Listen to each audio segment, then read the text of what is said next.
to all my friends from the media for joining us today. Let me first extend my warm greetings of Navratri and Deepavali to everyone. May this festive season bring prosperity, joy, and good fortune for all of us. Today we'll share the performance of automobile industry in the Q2 of 25-26.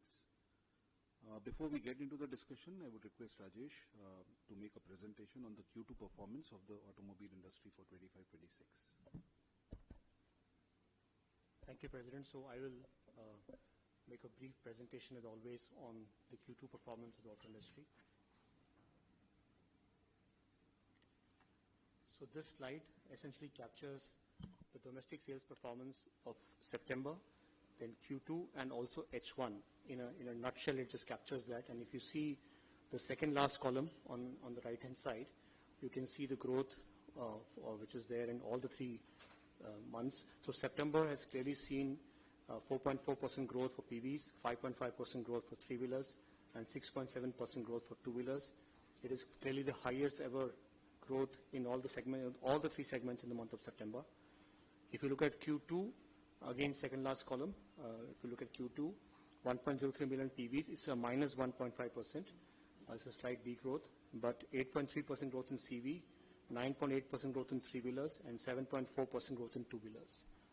If you look at H1, again second last column, there is a minus 1.4% in PVs, 2.05 million, and 3.9% growth in commercial vehicles, 5.5% growth in three-wheelers, and 0.7% growth in two-wheelers.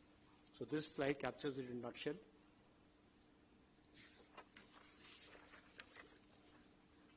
The same thing in slightly much more elaborate format. We've captured that in this again H1 data.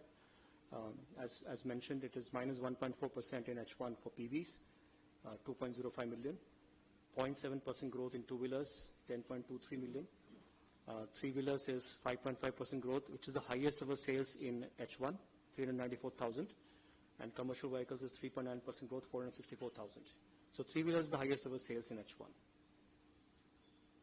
If I look at the same data for Q2 domestic sales, again minus 1.5% for PVs, 1.03 million. Two-wheelers is 7.4% growth, it's 5.5 million. Three-wheelers is showing a 9.8% growth, 229,000, which is the highest ever sales in Q2. And commercial vehicles is 8.3%, 240,000. If I now go subcategory wise for all the four segments, for starting with passenger vehicles. Passenger vehicles has seen a very slight 0.03% growth for passenger cars. Utility vehicles is minus 2.1% degrowth, and vans is minus 3.8% degrowth is the entire Q2. And if I look at commercial vehicles from a perspective of both tonnage perspective, so MHCV, which is more than 7.5 ton, is seeing a 6.2% growth, 88,000, and LCVs, which is up to 7.5 ton, is 9.5% growth. So there is a growth observed in both MHCV and LCV. But if I see the same from a commercial vehicle perspective, from a passenger and goods segment, then you're seeing MHCV, which is more than 7.5 ton, is showing a 2.2% growth. MHCV goods, which is again more than 7.5 tons, is showing a 6.9% growth. And so from an LCV perspective, passenger is showing a degrowth of minus 0.9%, and LCV goods is showing a growth of 10.5%. So clearly, higher growth is observed in the goods segment in Q2. And if I look at three-wheelers, there is a 10.1% growth in passenger subsegment and 8.1% growth in the goods subsegment of three-wheelers. So there is growth seen in both passenger and goods subsegment of three-wheelers in Q2.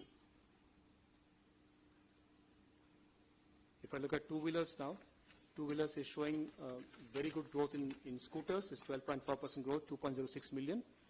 And in two-wheelers, motorcycle is a 5% growth, 3.37 million. And in mopeds, there's a degrowth of 4%, it's minus 4%.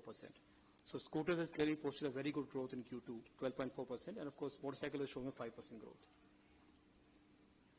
Now coming to the last slide on exports. This is all the four segments are showing a very good growth. Passenger vehicles has shown a 23.1% growth, 242,000. Two-wheelers has shown a 25% growth. Three-wheelers has shown a 50.7% growth, which is 123,000. And commercial vehicles has shown a 22.2% growth, 24,000. So exports of all the segments have shown good growth in quarter two. That's it from my side, President. Back to you.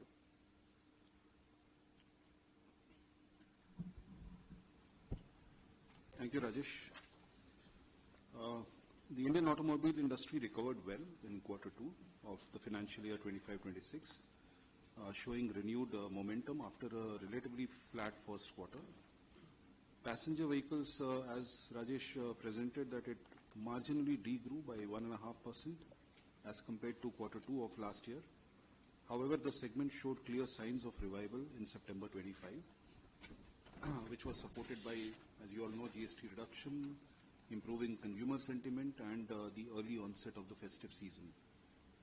Two-wheelers industry registered a growth of 7.4% in quarter two, supported by higher economic activity, resilient rural demand, and improved affordability due to positive impact of GST rate reduction. And the scooter segment grew faster, as you would have seen, which was 12.4%, while the motorcycle segment grew by 5%.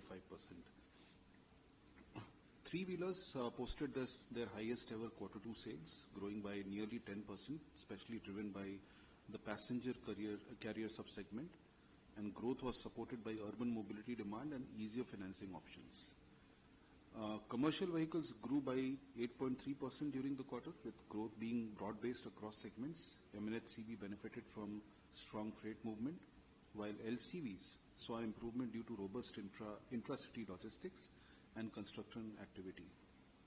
The recent GST rate reduction also must have had a positive spillover on fleet replacement and logistics operations.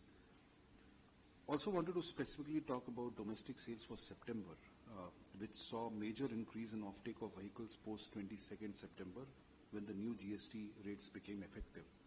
We saw the highest ever sales of September for passenger vehicles of 3.72 lakh units with a growth of 4.4% over last September. Again, a highest ever sales of two-wheelers with 21.61 lakh units posting a growth of 6.7% over last September. And again, a highest ever sales of three-wheelers with 0.84 lakh units posting a growth of 5.5% over last September. The rollout of GST 2.0 reforms has clearly brought renewed optimism and cheer, making vehicles more affordable and uplifting the consumer sentiment. Together with RBI's earlier rate rationalization measures, these reforms are expected to sustain buying interest across all vehicle categories through the festive and post-festive months. From an export perspective, Q2 was a very strong quarter for the industry, continuing the upward momentum in exports. The industry saw 16.85 lakh units of export sales across segments, which is the highest ever exports for the auto industry in quarter two. And you would have seen that in all the categories, the growth rates are above 22%. Looking ahead, the overall outlook for the rest of the current financial year is encouraging, with the sector expected to close the fiscal year on a positive growth trajectory.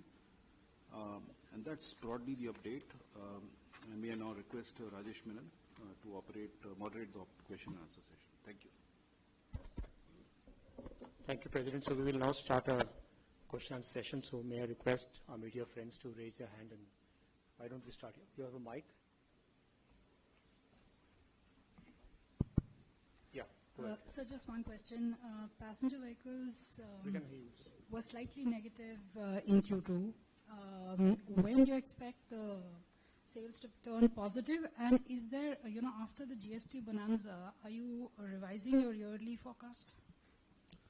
So see, as the data says that it was 1.5% degrowth. Actually, if you see the first 2 months of quarter two, the decline was even more.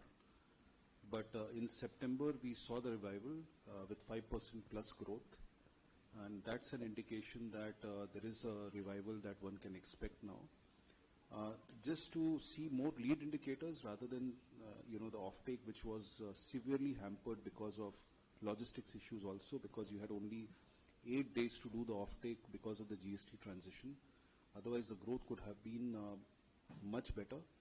And I said lead indicators are the booking growth and retail growth, which happened in the last 8 days. And people saw jump in, this period by 100% as compared to similar period, or say, for example, August, or even compared to the last, Hindu calendar, period in the last year. There is a significant growth of 60% and so on. which augurs well for October, and you will see the growth coming sharply in October. And I believe that right now, and this is my point of view, might not be all the manufacturers, but the way we are seeing, right now the demand jump that has been seen is because of pent-up and festivity. What I mean by that, after August and 5th September, you saw that only 33% of retail happened. So 70% of the customers nearly were out waiting for the new price cuts. So that 70% came as pent-up, which has started getting released. And festivity generally is 35% to 40% above as compared to a normal month in a year. So both have come together to give this kind of a jump. I still believe that new customers who have got excited because of the price cuts out of GST are yet to kick in. So I think that should start playing out from now on because there is a time period of consideration to retail which takes about 45 days, which is faster in the festive period. So you'll start seeing. So what is 45 days you said? 45 days is the time when you start considering buying a car to the time you buy the car, right? Because first you research, you go to the showroom, you test drive the car, then you look for your financing and all, and then you buy the car. So that period is 45 days. So, people, additional buyers who are not thinking of buying cars will take that amount of time. So the real impact of GST will be seen from, say, November onwards. Whether we are going to revise the estimate, I think there was some estimate that was internally kind of arrived at. That will definitely see a positive revision. But given that there is so much of noise because of pent-up and festivity, I think when this noise is over, then only we'll be able to assess what is the extent of growth that will come. But generally, thumb rule that we take in PV industry is that if GDP grows X, passenger vehicle industry grows 1.1 to 1.2X. So if GDP overall grows because of, the GST, reduction across the board, I think PV industry will be the beneficiary of that. Yeah. Take your. Hello. So are we seeing some revival in the entry-level cars, small cars, which was under the weather for quite some time now? Too early days. As I said, there's a lot of noise right now because of pent-up and all. But if not now, then when? So the rates have been cut to the, bare minimum rates. So definitely it should see the impact. And my view would be that, there's natural inclination to buy a new car versus a used car. I always said that used car is taking away some of the market from the entry side because it is becoming more organized, mature, financing options are available, warranty is available, the supply of used car 3-4 years old is high. So there's a great value proposition there. Some of the customers, I believe, might start shifting towards buying a reasonably sized car. I'm not saying entry, but reasonably sized car. And how it will play out, we'll see in the coming months. But right now, it is too early to say whether it will grow or not. But why it should not grow is also a question. But small car grows, every other segment also grows. So that's the expectation. So from a share perspective, whether it increases or not, I think time will tell. Definitely the bias is towards smaller car in terms of GST reduction that has happened. So I believe that it should definitely help, grow this entry segment also. Yeah. Just pick up a mic and introduce yourself. Hi, this is Nishtha from PTI. Thank you very much, sir, for giving me the chance to speak. Sir, according to the Retail Industry Body Association, so they were expecting about 5.2 million units to be sold this festive season. Now, according to the SIAM, is that what you're expecting as well? And if yes, how prepared are the various companies to deliver that for the retail sales? Frankly, I would not have the compilation of all the categories, which would be this 5.2 million. I don't know what last festive period would have been. We can check the data and come back to you. But I think, what we exited as the growth rate in September can be taken maybe as a logical growth rate for October as compared to the last festive period, and we'll see where it goes to. But right now we cannot say whether it will be 5.2 million or what, but some of the data which was presented by Rajesh, some of the segments are hitting highest evers. So it should be very positive, at least for three categories you have seen: two-wheelers, three-wheelers and passenger vehicles. It was the highest September. So we expect that similar momentum will carry forward, and we'll come back to you with the data, basis what you have asked. So just one more question. What kind of demand did you see for the electronic vehicles this year, during this festive season, and also in the quarter? Correct. So, segment by segment, I think two-wheelers and three-wheelers are really continuously increasing their share, and the momentum continues. Three-wheelers slightly it might have come down, but if I see the latest data of quarter two, the growth rates have been very high. Barring three-wheelers, rest of the categories like passenger vehicle is growing at 100%. Even two-wheelers would be growing at about 60%. You have the data. So I think we would see very positive momentum for electric vehicles also. There's always this question that the arbitrage of GST rate has come down, so whether now people will start shifting towards ICE. Frankly, at least from PV industry perspective, I'll say that we have not seen any shift of that nature. Definitely the growth rate month on month would be lower as compared to ICE, because ICE is seeing the pent-up effect, which EV is not seeing. But the momentum on EV growth rate is very high because of multiple launches, more participation of various players. So I believe festive period for electric vehicles should, at least in PV, I can say might be the highest ever in terms of retails. So that's what we anticipate. Next question. But please get the data from him, so that I have just mentally whatever I remembered I said. Yeah. Anybody else would not ask? Start with Ayan and then. Can you hear me? So I wanted to understand, talking about EVs in the last 1 month, we have seen Talking about EVs. In the last 1 month, we have seen the government come out also with the draft proposal for emission norms for CAFE 3, which are going to be soon notified, I think, implemented from 2027. There are some provisions made for cars below 909 kg, and the last time when they had come out with the draft proposal, the industry had considered it too aggressive. So wanted to understand what's the view now.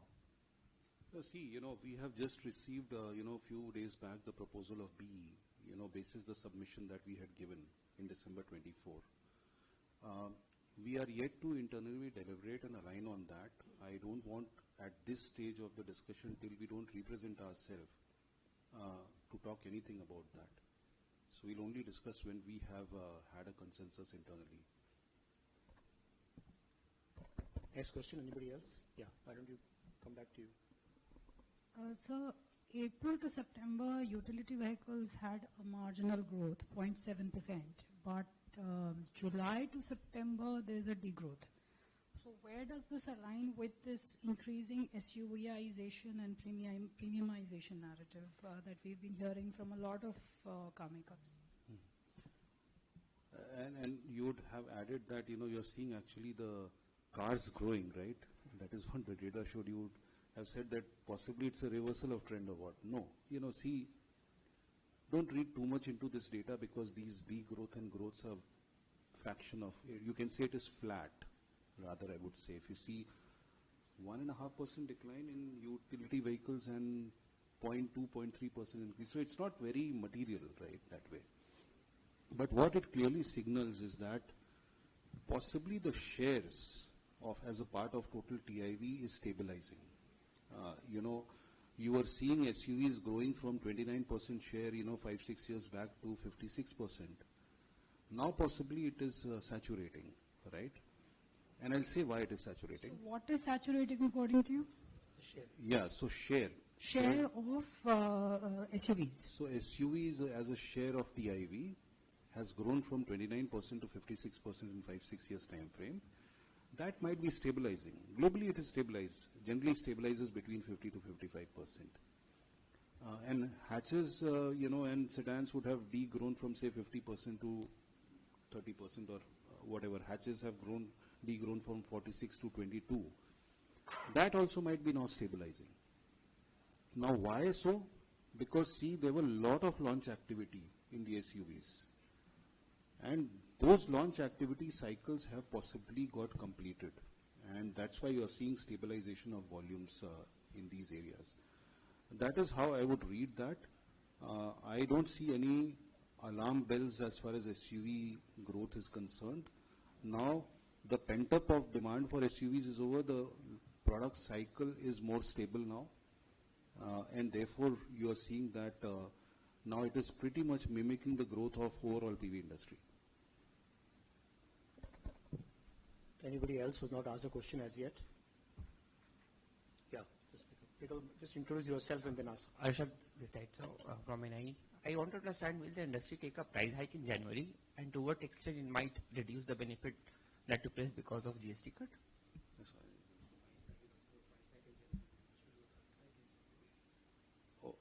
Frankly, I only represent one company. I have no idea of what other companies are thinking, but I would like to know because I'll also have to think about it. But I don't have an answer as an association, right? Each OEM will come out with their own decisions. Anybody else? Sharmishta?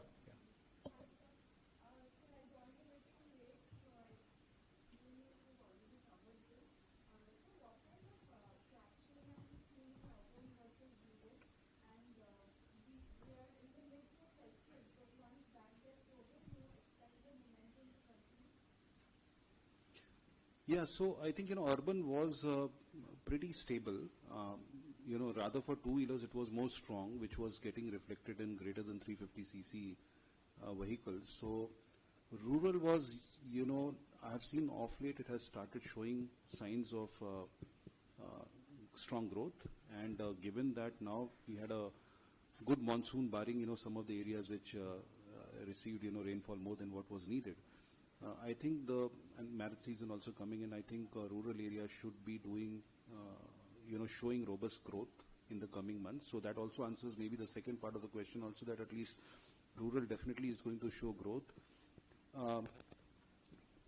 Also, the sharp jump in the bookings inquiries that the industry has seen since 22nd, not 22nd, in fact, inquiry bookings started going up quite long time back, say 1 month back, 1.5 months back. That has not been serviced because there was for a long time period you could not ship vehicles. And you also are aware of some logistics challenges also which are going on. So there will be unserved demand which might overflow beyond festive season. And that unserved demand will be continued pent up for some time. And then as I said that the GST 2.0 customer, what is GST 2.0 customer? Let me first clarify. This is a customer which was not thinking of buying a vehicle, which is, say for example, I'll have to talk category wise. I'm just talking about B2C, two-wheelers and cars. Since they see now it is within their budget, they started thinking that I can buy a car now. This is the GST 2.0 customer for me because this is the additional customer.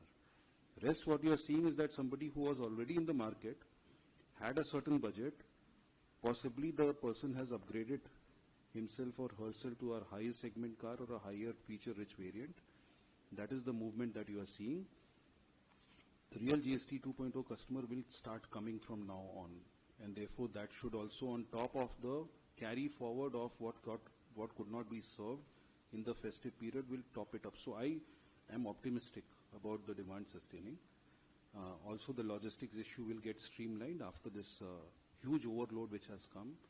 So therefore I see that this would continue. Otherwise November is a difficult month, which I believe should be a more normal month basis that. As far as, commercial vehicle segment is concerned, in some certain sectors where already a fleet operator would have seen business seeing momentum, they would be going for faster replacement. But this is one segment which will come at a lag after understanding the real activity increase and whether there is need to buy a vehicle or not. So this segment might not respond as impulsive as a B2C segment in two-wheelers and passenger vehicles. Anybody else? Okay, great. Thank you very much. So thanks for coming in. We were pleased to have your lunch. Thanks for joining for this press conference. Many, many thanks.